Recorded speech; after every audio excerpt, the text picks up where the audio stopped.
Donc, on termine la Christologie, et on ne peut pas vraiment parler de Christologie sans parler aussi de la parousie, c'est-à-dire du retour de Jésus. Jésus a promis qu'il reviendrait. Nous en avons parlé la dernière fois quand nous avons évoqué l'ascension, et les anges qui ont parlé aux disciples leur ont promis que ce même Jésus qu'ils avaient vu s'en aller montant au ciel reviendrait de la même manière.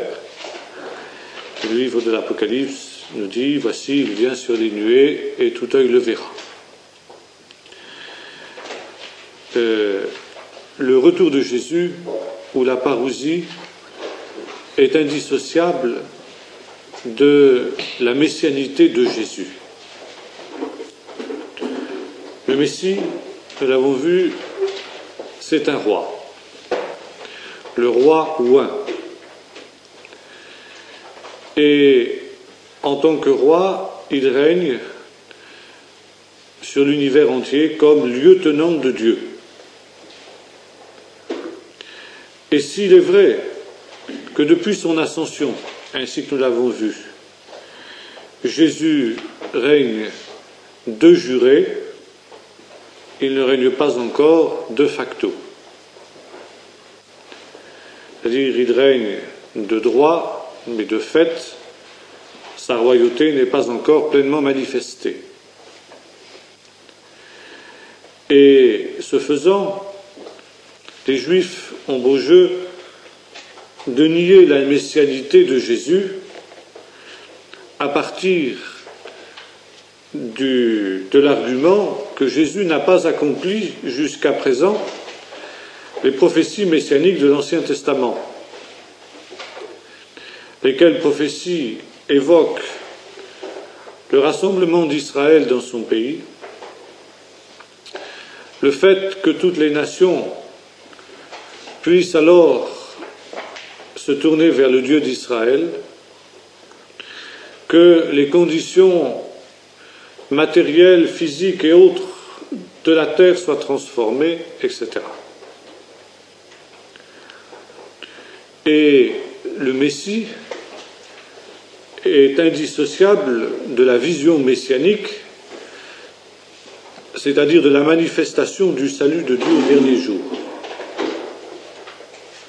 Cette manifestation, elle a deux aspects.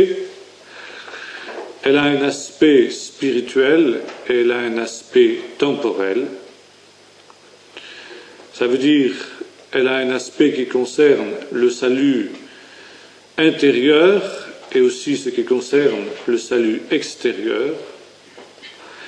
Elle a un aspect ensuite universaliste, c'est-à-dire que cela intéresse l'univers entier, et un aspect nationaliste, ça veut dire que ça concerne essentiellement le peuple juif. Et Jésus a accompli la première partie de ce programme lors de sa première venue. Le salut spirituel a été accompli, mais le salut, comment dirais-je, temporel n'a pas encore été manifesté. Et par conséquent, il faut une deuxième intervention du Seigneur dans l'histoire pour que la deuxième partie de ce programme soit respectée. Et c'est pourquoi le retour de Jésus, la parousie, c'est-à-dire littéralement son apparition, est évoqué 380 fois dans le Nouveau Testament et 527 fois dans l'Ancien. Quand on pense par exemple qu'une doctrine comme le baptême n'est évoquée que 19 fois, on se rend compte de la place centrale que la parousie occupe dans la Bible.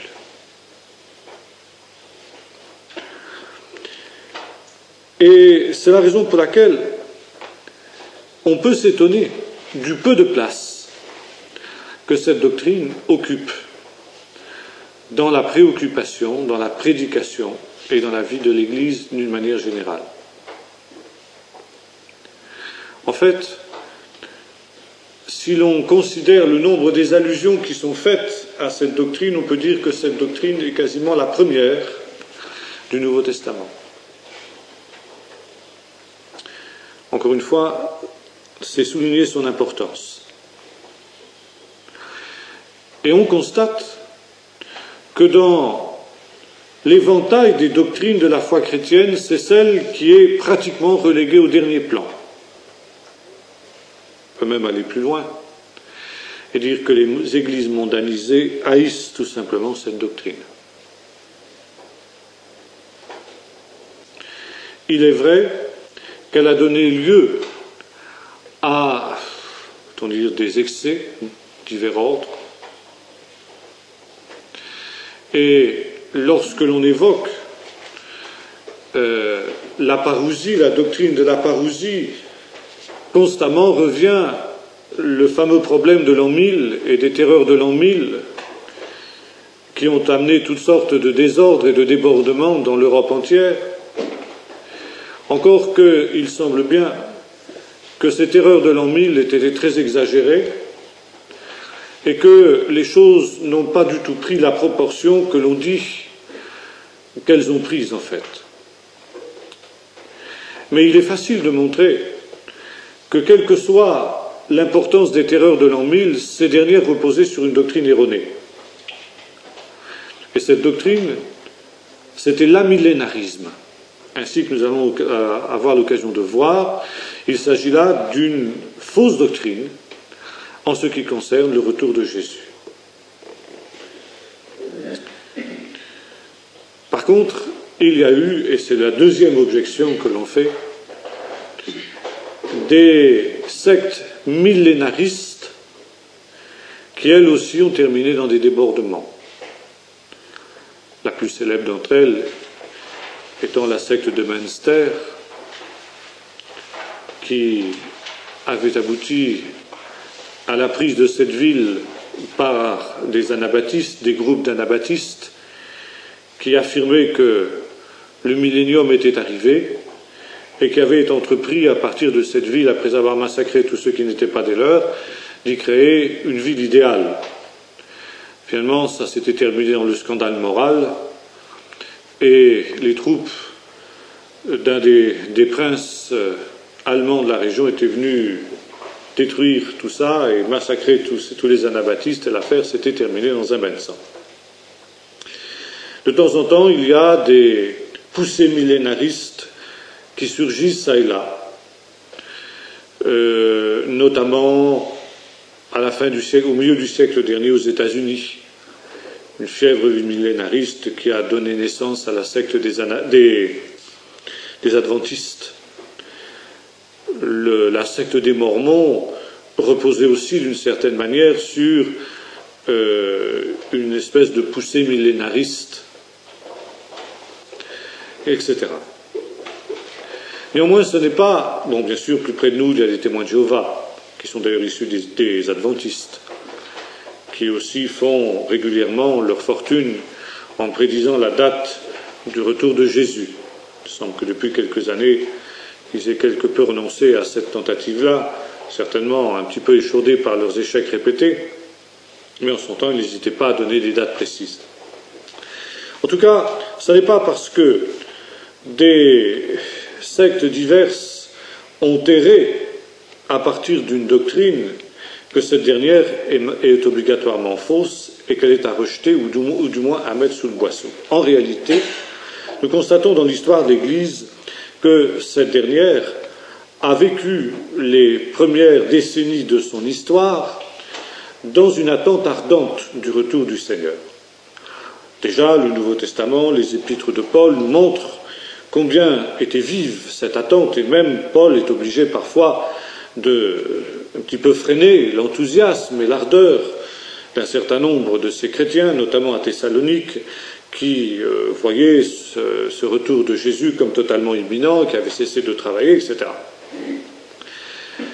On voit, par exemple, dans des écrits comme ceux d'un homme, dans la Didaché, par exemple, dans les pasteurs d'Hermas, les premiers écrits apostoliques au début du IIe siècle, que cette attente était ardente. Par exemple, il y a dans la Didaché un texte où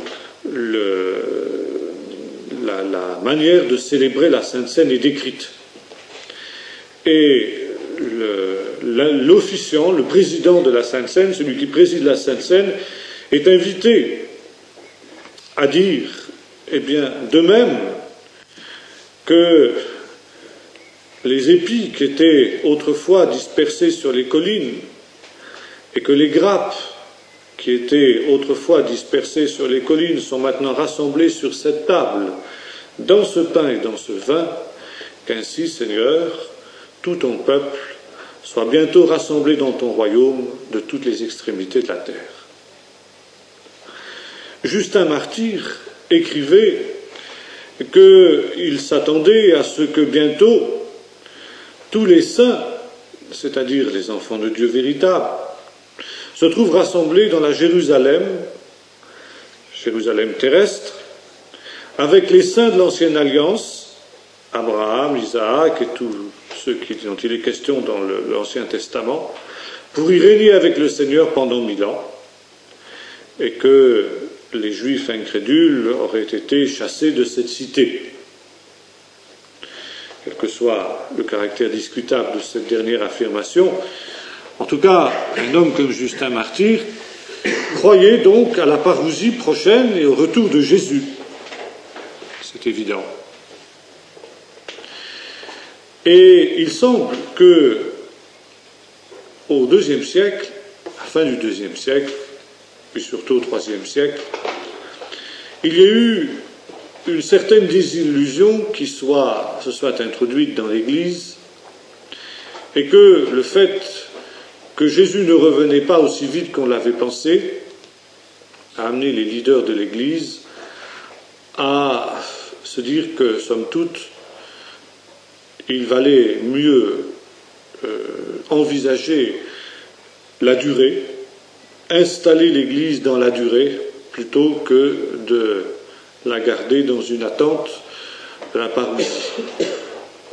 Et c'est cette évolution qui, au IVe siècle, a conduit au constantinisme, l'Église qui a fait alliance avec l'Empire, et à partir du moment où cette alliance a été accomplie, l'espérance du retour du Seigneur a été reléguée à l'arrière-plan.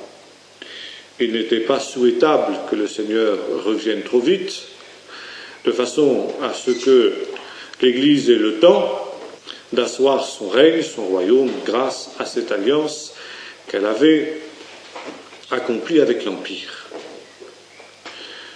Quelque temps plus tard, la boucle était bouclée avec Augustin, lequel a réinterprété l'Apocalypse dans ce domaine, disant que le millénium n'était pas à attendre dans un futur à venir, mais que le millénium était venu à partir du moment où il y avait eu cet accord entre l'Église et l'État.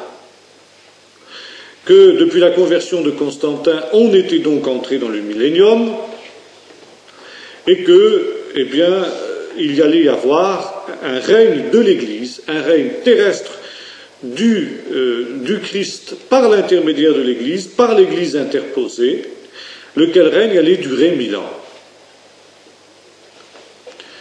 Et c'est pourquoi, à la fin de ce premier millénaire, justement, il y a eu ces fameuses terreurs de l'an 1000, car au bout du millénium, c'était la fin du monde.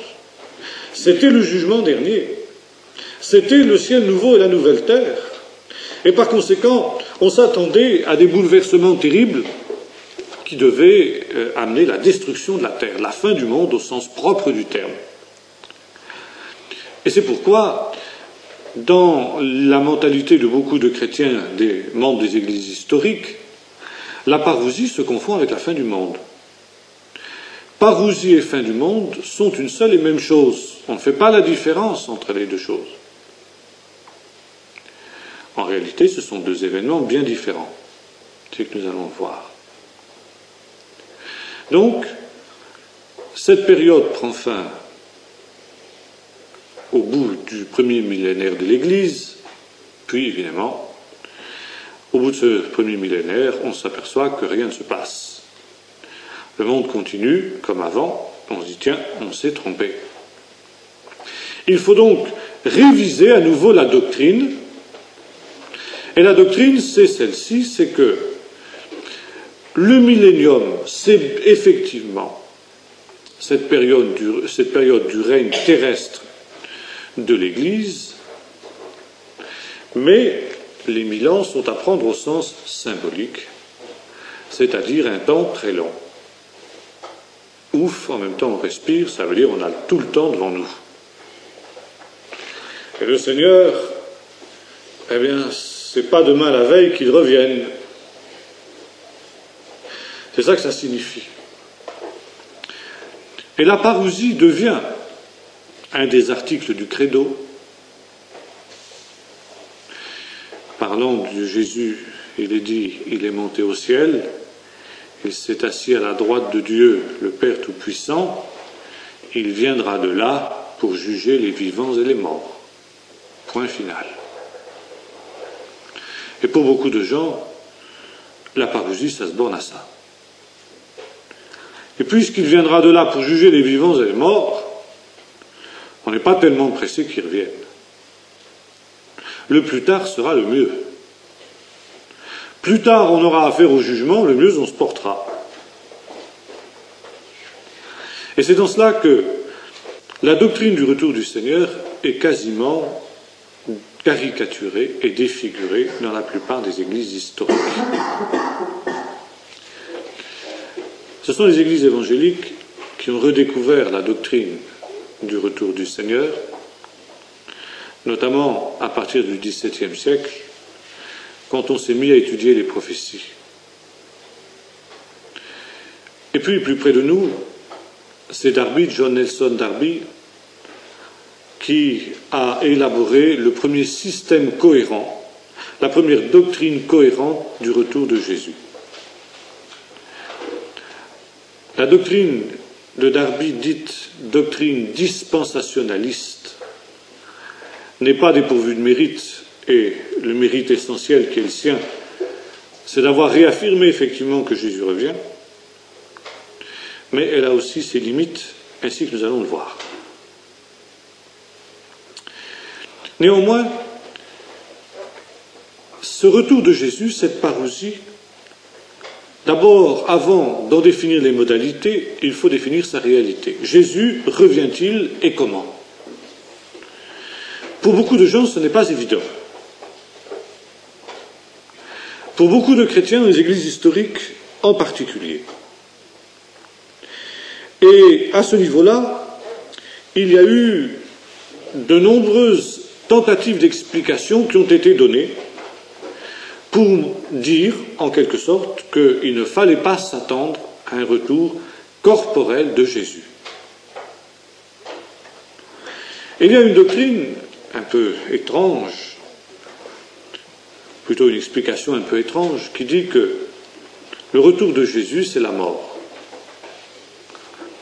La mort, quand vient la mort pour chacun d'entre nous, à notre heure, c'est Jésus qui revient. C'est Jésus qui revient pour celui qui meurt. Le chrétien, bien sûr. Bon, c'est déjà pas tellement encourageant à ce moment-là. Même si la mort, évidemment, est une ennemie vaincue. Mais on se rend bien compte qu'ici, cette doctrine-là ne peut pas du tout cadrer avec les textes. Ce Jésus que vous avez vu s'élever au ciel reviendra de la même manière. La mort ne vient pas tout à fait comme Jésus est parti. Voici, il vient sur les nuées, tout œil le verra. Quand la mort vient, tout le monde ne le voit pas. Tout le monde ne voit pas Jésus venir. Celui qui meurt, peut-être voit Jésus venir, mais tous les autres, non. Deuxièmement, il est question de la venue de Jésus au son de la trompette, au son de la voix de l'archange. Bon, quand la mort vient, ce n'est pas tellement au son de la trompette, ni au son de la voix de l'archange. Ensuite, la venue de Jésus précède la résurrection. Donc automatiquement, c'est une contradiction. Celui qui meurt, par définition, il ne ressuscite pas. On ne peut pas à la fois vivre une chose et son contraire. La mort n'est pas la résurrection, ou alors je ne sais pas ce que c'est que la résurrection. Ensuite, Paul nous dit que le dernier ennemi qui sera vaincu, c'est la mort. Donc la mort est une ennemie. Et la mort doit être vaincue. Par conséquent, il n'est pas possible de constater ou d'affirmer que lorsque un chrétien meurt, c'est la parousie pour lui. Deuxième doctrine erronée, la parousie, le retour de Jésus, c'est la venue du Saint-Esprit. Jésus a dit « Je m'en vais, mais je reviendrai, et je vous enverrai un autre consolateur. » Par conséquent, quand un homme se tourne vers Jésus dans la foi et que le Saint-Esprit vient habiter son cœur, c'est la parousie pour lui. Mais là aussi, on voit tout de suite que cette doctrine, pour séduisante qu'elle soit, ne peut pas cadrer du tout avec les textes. Jésus dit qu'il envoie effectivement le Saint-Esprit, mais comme un substitut pendant le temps de son absence. Et que son absence a pour but, nous lisons ça dans Jean 14, de préparer pour les siens une place, afin de revenir les prendre avec lui pour que là où il est, il soit aussi. Lorsque le Saint-Esprit vient dans notre cœur, nous ne sommes pas là où est Jésus. C'est bien évident. D'autre part, nous pourrions reprendre du Saint-Esprit ce que nous disions pour la mort. Le Saint-Esprit ne vient pas au son de la trompette ni de l'archange. Le Saint-Esprit ne vient pas sur les nuées du ciel, en sorte que toutes les tribus de la terre le voient et se lamentent à cause de lui. Par conséquent, la parousie est véritablement autre chose. Il y a une unanimité dans les premiers siècles de l'Église, nous l'avons vu, pour attendre un retour corporel de Jésus. Comment s'accomplira ce retour de Jésus? Eh bien, la Bible nous le montre en deux temps.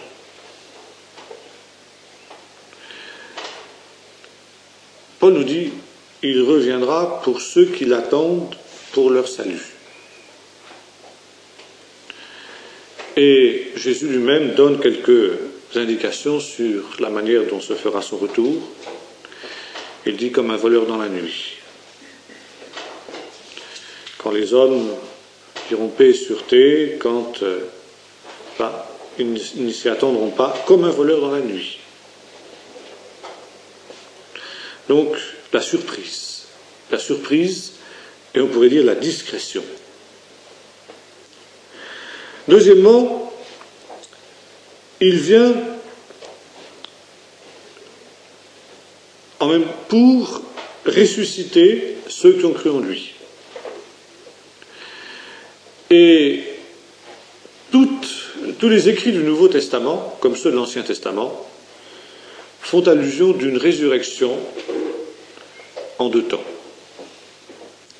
Paul, devant Agrippa, affirme qu'il y aura une résurrection des justes et des injustes, ainsi que l'affirment les prophètes.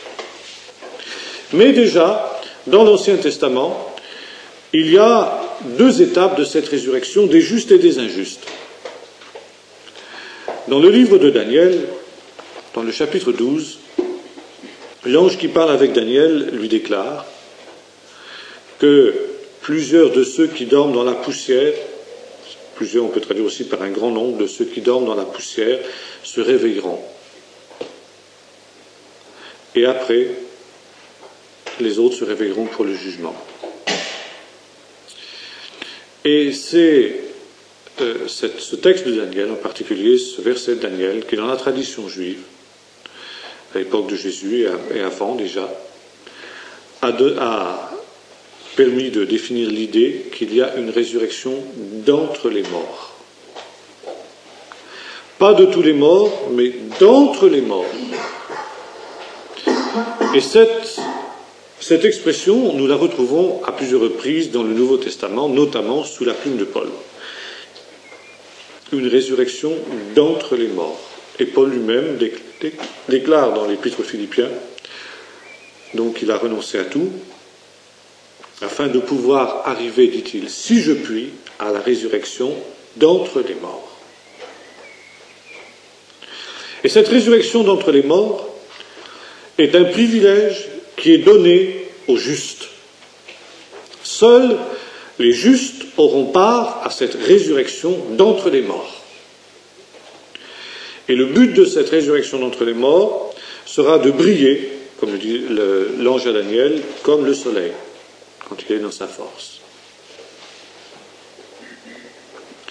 Et dans un deuxième temps, il y aura la résurrection de tous les morts pour le jugement. Et ça, nous le trouvons dans Daniel aussi, n'est-ce pas? Par la vision messianique, chapitre 7, la fameuse vision du Fils de l'homme qui vient sur les nuées du ciel pour exercer le jugement sur les bêtes, en particulier les empires humains qui se sont succédés sur la surface de la terre. Et c'est à partir de cela que la tradition juive a considéré que la venue du Messie donnerait le signal de cette résurrection d'entre les morts, d'abord. Et qu'une des raisons d'être de la venue en gloire du Messie, venue en gloire qui est décrite selon la vision de Daniel, chapitre 7, le Fils de l'homme, c'est-à-dire le Messie, qui vient sur les nuées du ciel, avec puissance et une grande gloire, comme dira Jésus, ou encore, selon l'interprétation du psaume 110, dont nous avons parlé ensemble la dernière fois, le Messie comparé à Melchizedek, qui est assis sur son trône, selon ce que nous lisons dans Daniel 7, et qui exerce la royauté, jusqu'à ce qu'il fasse de ses ennemis son marchepied. Donc, il anéantit les ennemis de Dieu par sa venue. Et notamment, il anéantit la puissance de la mort. Et on trouve ça aussi dans Ésaïe 24. Le Seigneur prépare sur tous les peuples, pour tous les peuples, sur une haute montagne, un festin, etc. Et sur cette montagne, il anéantit la mort pour toujours. Il essuie les larmes de tous les yeux. Par conséquent, la venue du Messie, la parousie, est directement liée à la résurrection. La première venue de Jésus n'échappe pas à cette loi. La venue de Jésus est liée à la première victoire et la victoire décisive sur la mort, en ce sens que Jésus est le premier-né d'entre les morts, dira l'apôtre Paul. Mais lors de sa venue aura lieu la résurrection d'entre les morts. L'Apocalypse reprend cette pensée quand il parle de la première résurrection. Et Jean voit les âmes des martyrs, de ceux qui ont été décapités à cause du Messie. Ils revinrent à la vie quand? Au moment où le Seigneur apparaît. Et c'est alors que a lieu la première résurrection. Et Jean ajoute, heureux et saints ceux qui ont part à la première résurrection. La seconde mort n'a plus de pouvoir sur eux et ils régneront avec le Messie pendant 1000 ans. Donc, c'est bien de cette résurrection d'entre les morts qu'on trouve dans la tradition juive, qu'on trouve à Qumran et qu'on trouve dans les autres écrits du Nouveau Testament qu'il s'agit là. Et puis après, au bout du règne messianique, a lieu la résurrection de tous les morts, mais cette fois-ci pour le jugement. Donc, première chose, le Messie revient pour ressusciter les morts. Vraiment, que se passe-t-il? Il y a un autre problème. C'est que quand le Messie viendra, tous les justes ne seront pas morts. Il y en aura qui sont vivants à ce moment-là. Qu'est-ce qui va se passer pour cela? C'était la question que les Corinthiens posaient à Paul. Et si par hasard on est vivant, nous, quand le Messie viendra, qu'est-ce qui va nous arriver? Paul dit, vous inquiétez pas. Quand cet événement se produira, les morts,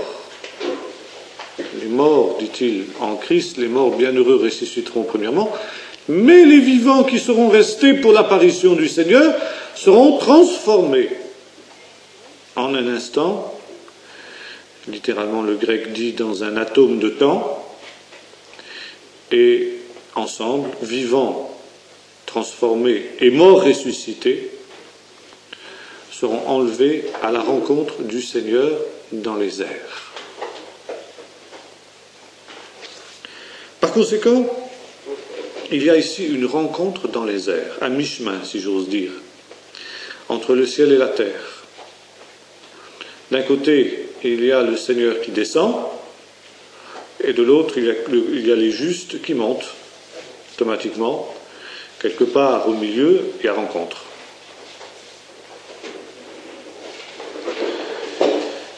Donc le Seigneur revient pour prendre les siens. Et de nombreux textes montrent le caractère aussi tout à fait étonnant de cet événement, d'où la nécessité de la vigilance. Et Jésus dit, ce jour-là, cette nuit-là, de deux hommes qui seront à travailler ensemble, l'un sera pris, l'autre laissé. De deux femmes qui seront en train de moudre ensemble, l'une sera prise, l'autre laissée. De deux personnes qui seront dans un même lit, l'une sera prise, l'autre laissée, etc.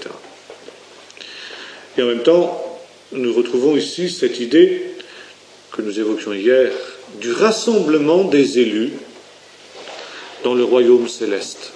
Il rassemblera ses élus des quatre coins de la terre dans son royaume. Après avoir envoyé ses anges avec une trompette retentissante. Autre pensée forte aussi que nous trouvons en relation avec la parousie, c'est l'idée du jugement. Donc, résurrection des morts, des justes, et puis aussi jugement des nations.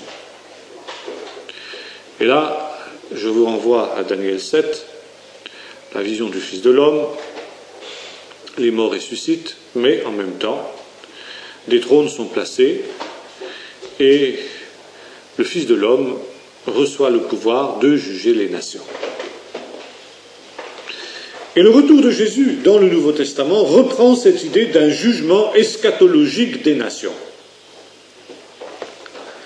Nous voyons cela aussi, par exemple, dans Joël, le livre de Joël, n'est-ce pas, où il est question du rassemblement des nations dans la vallée de Josaphat, ça veut dire justement la vallée du jugement, que la tradition juive ultérieure a assimilé avec la vallée du Cédron.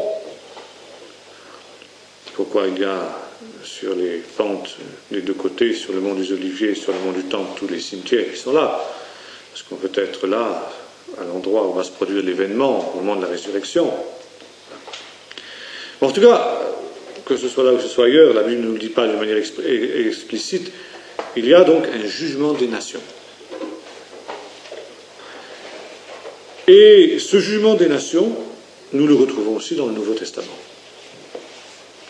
Matthieu 25 en particulier.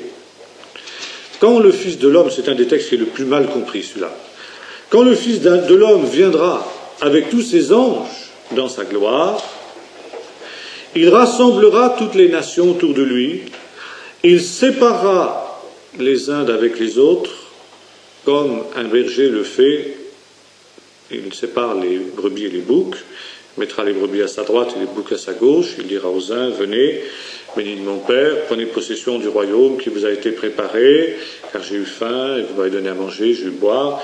Et aux autres, il dira, allez dans le feu éternel qui est préparé pour le diable et pour ses anges, car j'ai eu faim, vous ne m'avez pas donné à manger, j'ai eu soif, vous ne m'avez pas donné à boire, etc. Je dis que c'est un des textes qui est le plus mal compris, parce que c'est un petit peu le cheval de bataille aujourd'hui de toute la nouvelle théologie. C'est la vision horizontale. Dieu est dans l'autre, Dieu c'est l'autre.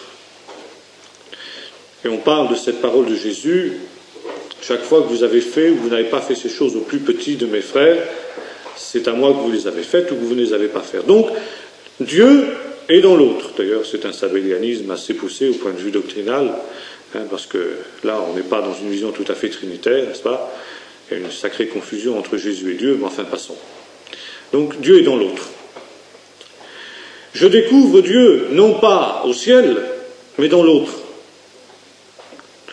Par conséquent, dans le prolétaire, le misérable, etc. Bon.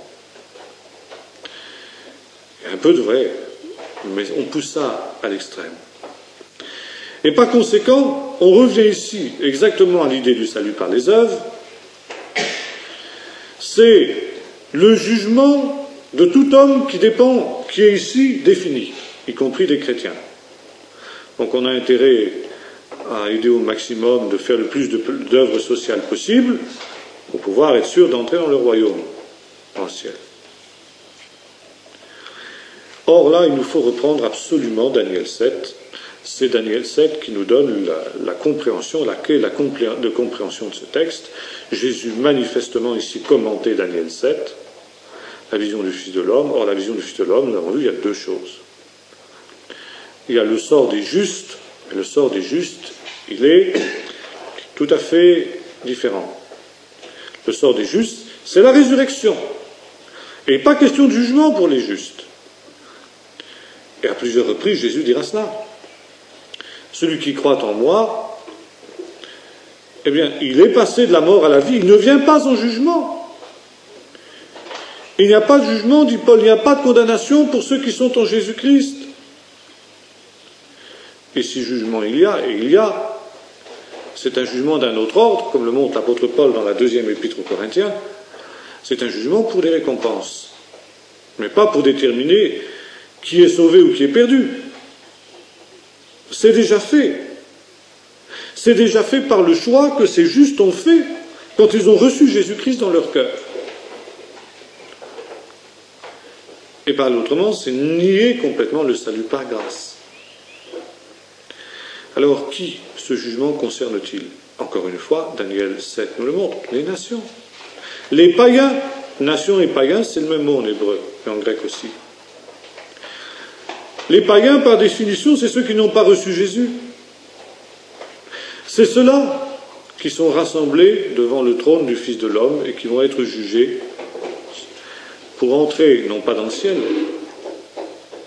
dans le royaume messianique. Ça veut dire dans le millénium. Et quel va être le critère du jugement?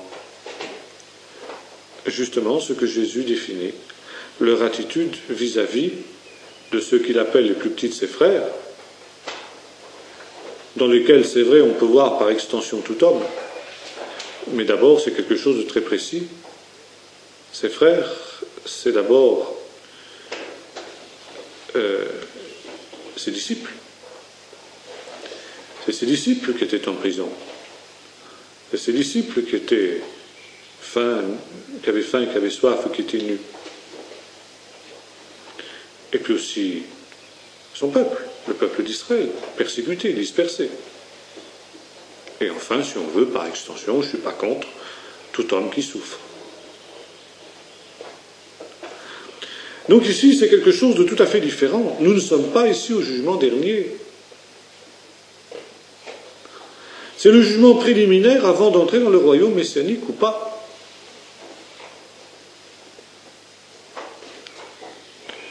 Et puis, le jugement des nations implique aussi une autre réalité, toujours Daniel 7. c'est le jugement des bêtes, et notamment de la bête, la quatrième bête la plus terrible, celle qui avait lutté contre Dieu et contre son Messie. Et un des buts essentiels du jugement du Fils de l'homme, c'est le jugement de cette fameuse bête. Et dans le livre de l'Apocalypse, cette bête, cette quatrième bête de Daniel, est assimilée avec l'Antichrist et avec son royaume. Et l'Apocalypse nous donne beaucoup plus de détails que n'en fait Daniel sur cette quatrième bête. Elle a deux aspects. Elle a un aspect politique et un aspect spirituel, la bête qui monte de la mer et la bête qui monte de la terre. Mais le résultat est le même. Le résultat, c'est que c'est la fin du royaume de l'Antichrist. Et Paul nous dit cela dans la 2e aux Thessaloniciens, quand il nous parle de l'avènement du Seigneur. Il dit « Alors paraîtra l'impie que le Seigneur Jésus anéantira du souffle de sa bouche » et c'est une allusion ça à Ésaïe 11, « de sa bouche, du souffle de sa bouche, il fera périr le méchant, il fera périr l'impie, et l'impie c'est donc l'Antichrist, et qu'il anéantira par l'éclat de son apparition, par l'éclat de son avènement, dit l'apôtre Paul. C'est donc la parousie qui mettra fin au royaume du méchant, avec l'idée qu'on trouve déjà en tradition juive qu'avant la venue du Messie, le royaume du méchant, qui est donc sous la domination du prince de ce monde, de Satan, arrivera au paroxysme de sa méchanceté. Dans le temps de la fin, comme l'a dit le prophète Malachi, la différence entre le juste et le méchant apparaîtra nettement. Ça veut dire que le méchant deviendra de plus en plus méchant et le juste deviendra de plus en plus juste. On trouve ça en Apocalypse aussi. Que celui qui est saint se sanctifie encore et que celui qui est souillé se souille encore.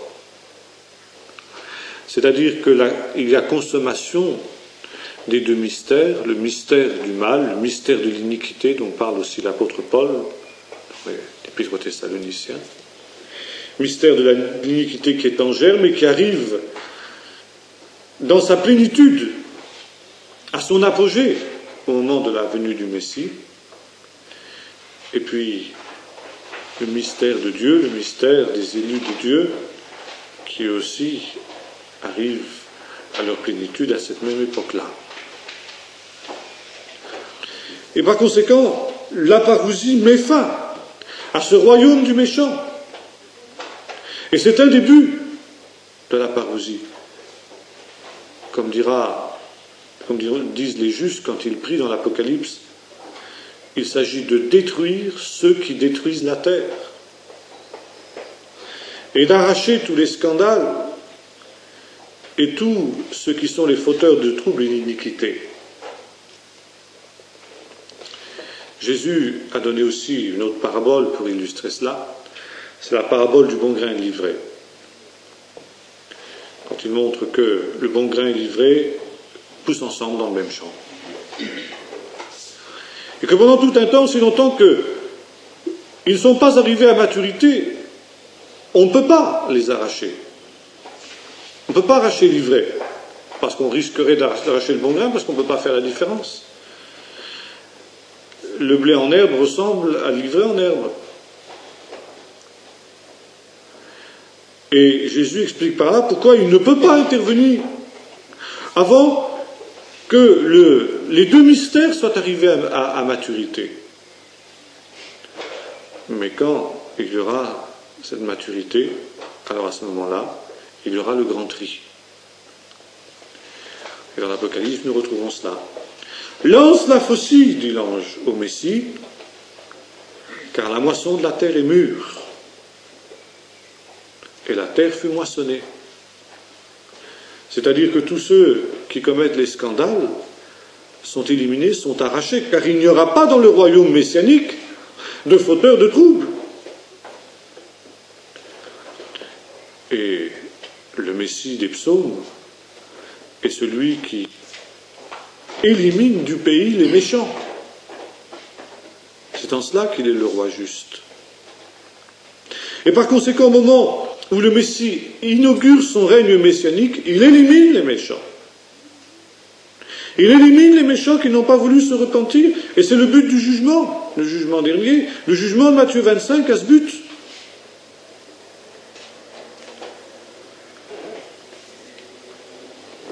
Ensuite, il établit son règne. Et son règne implique d'abord une restauration de l'ordre de la création. Il faut reprendre Ésaïe 11. Le loup habitera avec l'agneau, enfin vous connaissez bien ce texte. Il faut reprendre aussi Romains 8, où Paul déclare que la création tout entière attend avec des soupirs inexprimables la manifestation des fils de Dieu. Parce que cette nature espère aussi être affranchie de la vanité à laquelle elle a été soumise à cause du péché des hommes.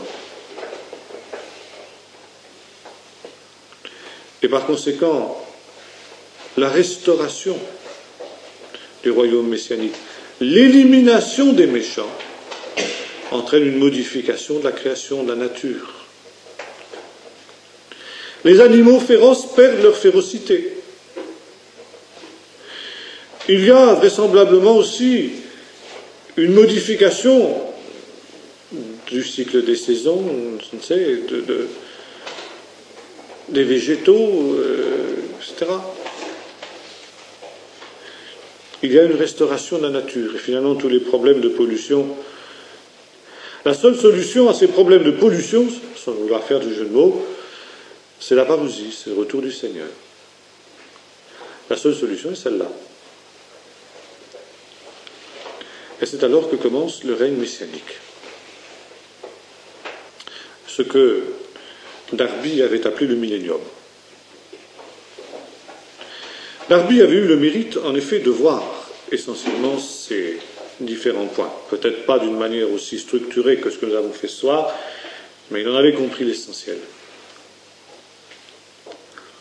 Donc, un règne millénaire, un règne de 1000 ans terrestre, sur cette terre-ci, sur une terre qui est renouvelée, qui est transformée, qui finalement est fort différente de la terre telle que nous la connaissons aujourd'hui, mais un règne qui a lieu sur cette terre-ci.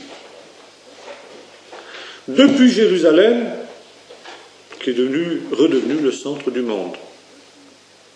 Depuis le peuple d'Israël qui est rassemblé dans son pays pour sa mission eschatologique, qui est de faire connaître le Seigneur, le nom du Seigneur, au monde entier. Car l'univers sera rempli de la connaissance de l'Éternel comme le fond de la mer par l'eau qui la couvre, dit le prophète. Et de nombreux textes prophétiques montrent dans les derniers temps la centralité de Jérusalem et le pèlerinage eschatologique des nations à Jérusalem au temps de la fin. Ésaïe 2, Michée 4, il arrivera à la fin des temps que la montagne, la maison du temple de l'Éternel sera élevée au-dessus de toutes les montagnes, et tous les peuples y afflueront. Ils diront, montons à la temple de l'Éternel pour qu'il nous enseigne ses voies, qu'il nous enseigne ses statuts, car de Sion sortira la Torah, et de Jérusalem la parole de l'Éternel. Il sera l'arbitre des nations nombreuses, de leurs lances ils forgeront des oyaux et de leurs épées des cèpes. Une nation ne tirera plus l'épée contre une autre et l'on n'apprendra plus la guerre. Donc c'est la fin de toute guerre entre les nations qui vont chercher à connaître Dieu. Et pour cela, elles viennent à Jérusalem, vers le peuple qui va leur enseigner les choses de Dieu. Zacharie 14, toutes les nations qui resteront à la fin, après que l'Éternel aura accompli ses jugements, monteront tous les ans à Jérusalem pour y chercher l'Éternel et y célébrer la fête des tabernacles. Il n'y aura plus de temple à Jérusalem, parce que toute la ville sera un temple. Et la ville sera un sanctuaire. Même les clochettes des chevaux porteront sainteté à l'Éternel, ce qu'il y avait sur les, vous savez, sur les objets qui étaient consacrés au temple, au service du temple, comme la petite grenade qu'on vient de retrouver actuellement. Saint pour les prêtres, c'est marqué, sainteté à l'Éternel. Même les clochettes des chevaux porteront cette inscription, à cette époque-là, nous dit le prophète Zacharie. Et puis de Sion sortira la Torah. Il y aura des missionnaires qui iront vers toutes les nations de la terre. Et c'est pourquoi Israël a été dispersé parmi toutes les nations. Les Juifs de France iront évangéliser les Français. Les Juifs russes iront évangéliser les Russes, etc., etc. Et puis ensuite, ce temps sera un temps où les conditions de vie seront transformées. Ça ne veut pas dire que la mort aura disparu. Mais la durée de la vie humaine sera considérablement allongée, certainement comme c'était avant le déluge, presque 1 millier d'années, car le prophète nous dit que celui qui mourra à 100 ans mourra jeune, sera considéré comme mourant jeune. C'est-à-dire que ce sera une anomalie. Ce sera une anomalie, comment? Pas parce qu'il y aura un jugement de Dieu. Satan sera lié, il n'y aura plus de tentateurs, mais éventuellement il y aura des hommes méchants. Car le règne millénaire sera un règne autoritaire. Il pètera les nations avec une verge de fer. Il les brisera comme on brise un vase de potier, dit le psaume 2. Ça veut dire que les récalcitrants seront mis au pas. Seront mis au pas sans douceur. Et ceux qui s'obstineront dans leur rébellion seront éliminés. Et c'est ainsi qu'on voit qu'on n'est pas encore à la fin. Le règne messianique est un règne transitoire. Le règne messianique, ou le millénium, ou encore le royaume de Dieu, c'est un règne transitoire. Et déjà, la tradition juive avait reconnu cela. La tradition juive fait la différence, si vous lisez le Talmud, c'est très clair, entre les Yimei HaMashiach, les jours du Messie, et puis Haolam Haba, le monde qui vient. Différence, on appelle Haolam Hazé, ce monde-ci, c'est-à-dire le monde actuel, et Haolam Haba, le monde qui vient. Bon, les traducteurs du Nouveau Testament, les apôtres, quand ils ont écrit pour les Goyim, pour les païens qui ne connaissaient pas ces expressions-là, les ont transcrites. Yimei HaMashiach, ils ont traduit ça, ou Jésus l'a fait déjà, par royaume de Dieu. À l'époque de Jésus, on employait cette expression aussi. Et puis, Haolam Haba, ils ont traduit ça par la vie éternelle. Mais c'est exactement la même chose. La vie éternelle, c'est-à-dire quelque chose qui est au-delà de l'histoire, qui est au-delà de cet univers-ci, et qui est le terme de l'histoire. Ce que l'Apocalypse appelle le ciel nouveau et la nouvelle terre. Mais entre les deux, il y a le règne messianique. Et les rabbins n'étaient pas d'accord exactement discuter pour savoir combien de temps durait le règne messianique. Alors ça allait de 40 ans à 7000 ans à peu près, selon les opinions diverses des rabbins. Mais l'opinion la plus répandue, c'était que le règne messianique durait 1000 ans. Par conséquent, ici, c'est tout à fait cohérent avec le livre de l'Apocalypse. Et c'est pourquoi, aujourd'hui, les amillénaristes qui nient la réalité du règne millénaire de Christ ignorent la tradition juive et par conséquent n'ont pas la clé pour comprendre le livre de l'Apocalypse. Et au bout des 1000 ans, nous dit le livre de l'Apocalypse, Satan est relâché pour un peu de temps. Et pourquoi cela?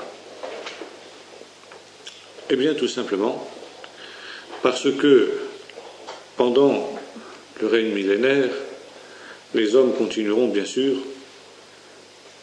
à vivre la vie normale, bien que tout à fait différente de celle qu'on vit actuellement. Il y aura une foule de gens qui naîtront pendant le millénium. Ah, vous allez me dire cela, dommage que moi je ne sois pas né sous le millénium, parce que ceux qui vont naître pendant le millénium, ils vont être drôlement avantagés. Ils ne sauront pas ce que c'est que la souffrance, ils ne sauront pas ce que c'est que la tentation, ils ne sauront pas ce que c'est les conditions difficiles. Bah, dites donc, drôlement bien, hein. Ils sont sur des rails. Et surtout, ils ne savent pas ce que c'est que la tentation. Eh bien, justement, il faut qu'eux aussi, ils puissent savoir ce que c'est que la tentation, avant d'entrer dans le monde qui vient, dans la nouvelle Jérusalem. Et c'est pour que ces gens-là ne soient pas avantagés par rapport à ceux qui sont nés avant eux, que Satan est relâché au bout des 1000 ans. Et là se produit quelque chose de tout à fait étonnant. Ces gens qui ont vécu dans les conditions paradisiaques, qui ont vécu dans les conditions, finalement, dans lesquelles tout homme rêverait de vivre, quand Satan est relâché, la majorité d'entre eux se révoltent à nouveau contre Dieu. Là, les bras en tombent. Mais comment c'est possible? Et en même temps, ici, ça montre la justice de Dieu.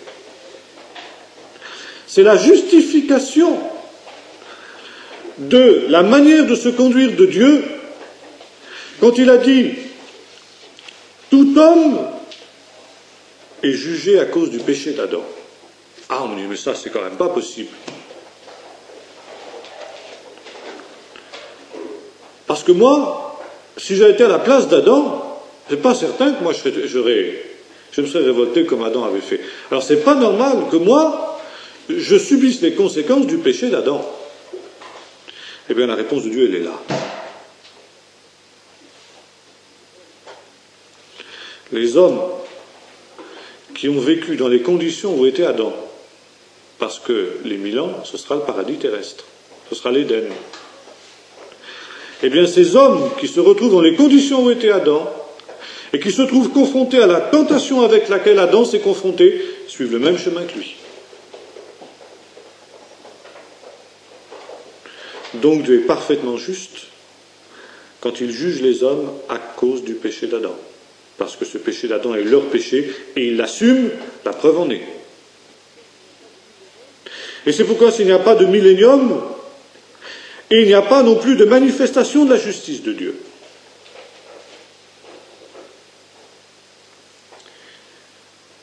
Et c'est pourquoi ici, nous avons réellement une doctrine fondamentale. Et aujourd'hui, la négation du millénium, qu'on trouve de plus en plus dans les milieux évangéliques, est quelque chose d'extrêmement grave. Or, de plus en plus, on nie le millénium. Il y a eu pendant tout un temps le dispensationalisme, et Darby, effectivement, malgré tout le mérite qu'il faut reconnaître à son système, avait un peu trop systématisé les choses. Il était tout juste, il ne faisait pas un calendrier, pas des événements de la fin, ça a duré 7 ans, il va y avoir d'abord ci, il va y avoir d'abord ça, une alliance avec Israël pendant 3 ans et demi, puis au bout des 3 ans et demi, enfin, rupture de l'Antéchrist apparaîtra, il rompra son alliance avec Israël. Enfin, il y avait tout. Alors il y a des chartes, vous savez, comme ça. C'est vrai, c'est pas sérieux. C'est pas sérieux. Et encore aujourd'hui, dans certains milieux évangéliques, on discute à perte de vue, et encore ces derniers temps, vous savez, sur la reconstruction du temple de Jérusalem. Il faut que le temple soit reconstruit pour que l'Antéchrist puisse s'installer dedans, etc. Alors il y en avait qui avaient été jusqu'à vouloir faire sauter les mosquées pour permettre aux Juifs de reconstruire le temple pour que l'Antichrist puisse venir. Enfin, vous voyez le genre, c'est du véritable zélotisme. Alors, à cause de ça, on dit, oh, dans les milieux évangéliques, on dit, oh, ça va trop loin, nous, on ne suit plus. Et on rejette tout. On rejette, comme on dit, le bébé avec l'eau du bain. En réalité, bien sûr, nous ne pouvons pas accepter le dispensationalisme de Darby, parce qu'il est trop étroit, ce dispensationalisme. Si vous voulez en avoir un exemple, vous prenez les écrits de Pache, par exemple. Le retour de Jésus de Pache est tout à fait reprend le schéma d'arbiste traditionnel. Mais quand on lit le millénium, ça va extrêmement loin.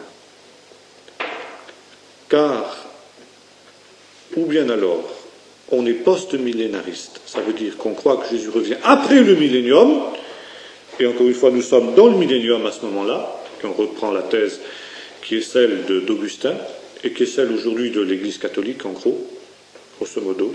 Si vous prenez la Bible de Jérusalem, par exemple, les notes sur le millénium dans l'Apocalypse exposent en gros cette doctrine. C'est-à-dire, nous sommes aujourd'hui dans le millénium, le temps de l'Église, c'est le temps du millénium. Pensez, les papes ont toujours rêvé régner pour le compte du Christ. Alors évidemment, cette doctrine, ça leur plaît. Hein. Mais nombreux sont les protestants aussi aujourd'hui qui adoptent cette théorie-là. Protestants historiques, mais aussi de plus en plus d'évangéliques. Ou alors on est carrément amillénariste, ça veut dire on ne croit pas du tout au millénium, et ça veut dire que l'homme va lui-même créer le millénium par le progrès. Le progrès avec un grand P. Voilà, vous allez me dire, il n'y a pas besoin de Jésus dans ça. Si. Il y a besoin de Jésus parce que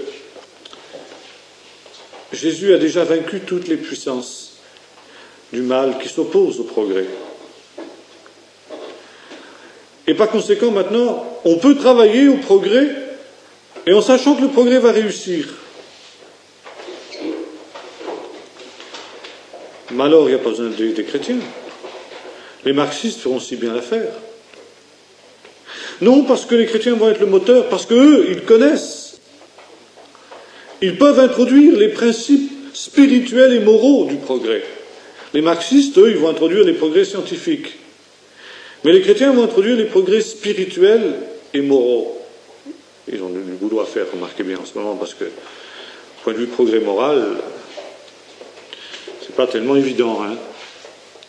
Mais enfin, aussi aberrant que ça puisse paraître, c'est aujourd'hui la doctrine qui est proférée par de nombreux évangéliques, même dans notre pays. La faculté évangélique de Vaud, par exemple, avec son doyen, le professeur Blocher, Henri Blocher, professe ça. L'Institut biblique de Nogent aussi. L'Institut biblique d'Emmaüs en Suisse aussi. Pacht, qui en a été directeur en son temps, doit se retourner dans sa tombe. Mais on en est là. On en est là. Alors c'est une dérive extrêmement inquiétante. Car finalement, on rejoint ici les marxistes. On rejoint un évangile social. On rejoint ici, comment dirais-je, une vision d'un messianisme uniquement terrestre, socialiste, en fin de compte. Et le christianisme devient une force d'appoint du socialisme, et donc il faut un engagement sociopolitique pour pouvoir être véritablement chrétien. C'est une déviation totale de l'Évangile. Je pourrais dire que c'est même la religion de l'Antéchrist, la religion du Conseil œcuménique des Églises, et en fin de compte, ce qui sera la grande prostituée. Et c'est pourquoi ici la doctrine de la parousie est une doctrine essentielle. Car on peut en fin de compte la résumer de la manière suivante. Ce n'est pas nous, chrétiens, qui amènerons le millénium, le règne de Christ, par nos efforts. Nous ne pouvons rien, comme dit Jésus. De la même manière que le laboureur qui a semé dans son champ, qu'il veille ou qu'il dorme, ça ne changera rien du tout. Ça ne fera pas lever la semence plus vite, et ça ne la fera pas non plus lever moins vite. Qu'il veille ou qu'il dorme, ça ne change rien. En son temps, ça apparaîtra, ça germera. Mais alors, c'est démobilisateur? Non. Parce que ce que nous avons à faire, c'est d'être des témoins de cette réalité-là, des signes, de ceux qui déjà vivent des réalités spirituelles du royaume. Et c'est toute la dimension des béatitudes. Le royaume des cieux s'est approché. Et les violents, ceux qui ont usé de violence, peuvent déjà entrer dans ce royaume, peuvent déjà vivre ici-bas les signes de ce royaume. Et c'est finalement ce qu'en tant que chrétiens nous avons à être.